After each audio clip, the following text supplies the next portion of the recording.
Hello everyone, thank you for being a bit curious on how you can generate your own completely random tours so you can experience everything that Mario Kart World has to offer. In this quick video, we're going to take a look at how to include 3-lap tracks that everyone seems to massively prefer in this game, but I'm not going to wade into that, and also how we can exclude tracks from the game if you just really don't like them.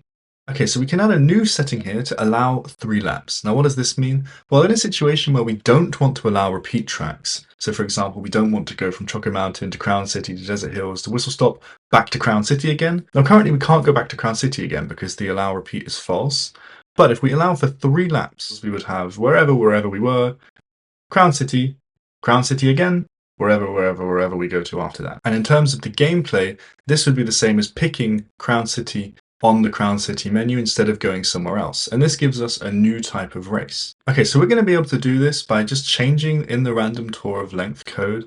When we're not allowing repeated tracks, we want to add an exception to potentially add the current track that we're at back into our list of possible tracks again, even though we've just removed it.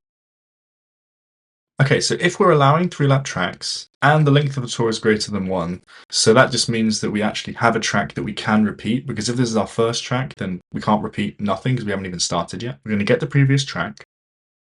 Okay, so the previous track is just the last track in our tour so far, and we can get that with the -1 index.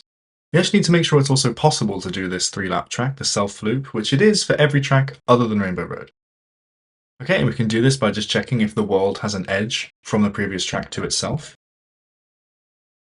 Okay, then in that stage we can be confident we can add back in the previous track to the possible next tracks. So it's not guaranteed, but it could show up and we could get a 3-lap race. The only problem with this is that think, for example, that we've looped in Crown City, we've done one 3-lap race, fantastic.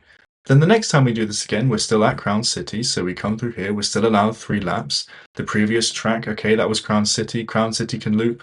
And then, oh, we're going to add Crown City as a possible track again. At which point, if it's chosen, this is random, but it could still be chosen, we could have 2 3-lap tracks of Crown City in a row. Now, maybe you want this, but I think at that point that's a bit excessive. So we need to add a second check to make sure that we didn't just do that in the previous track. So we can only have a 3-lap track if we didn't just already do it. Okay, so one way we know we didn't just do a double 3-lap track is that the length of the tour is only 1, because you need 2 tracks in order to have done the 3-lap track already, so that's one case.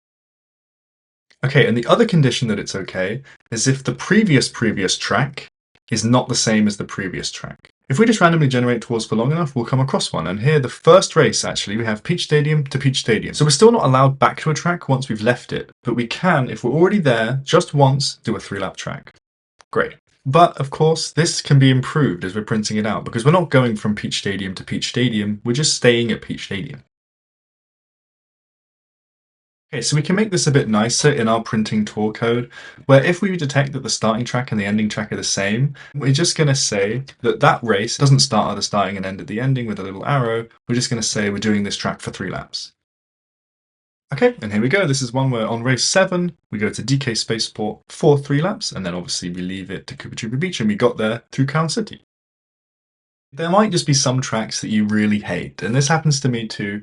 Whistle Stop Summit isn't that great, if you're honest. So here we just have it, so these tracks will basically never appear in any of the tours that we generate. And we can do that by importing the tracks here into the settings file as well. Let's just, for example, give a track we don't like. Star View, not Peak. So how do we use this? Well, it's really simple. Just before we randomly shuffle the possible next tracks, we're just going to remove it if it's not one of the tracks we want.